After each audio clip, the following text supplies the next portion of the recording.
Okay, guys, what we're going to do is we're going to do something called Insta-Snow, okay? And it's done very simply. And we're going to do it using this super absorbent polymer. And 3 scoops is all it takes. And then you take some water, just plain old water, and you add water to the glass and watch what happens. 1, 2, 3, snow! Oh my gosh, go ahead and touch it. Feel it. Tell me what you think it feels like. Fluffy. Oh, it is. Isn't that cool? But it keeps going and going and going. Just a little bit of powder. All of a sudden you have fun snow.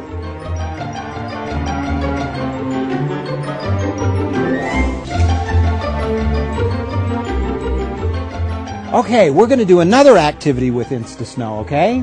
This time we're going to make snow right in your hand. So go ahead and put the snow right in Marcus's hands, okay?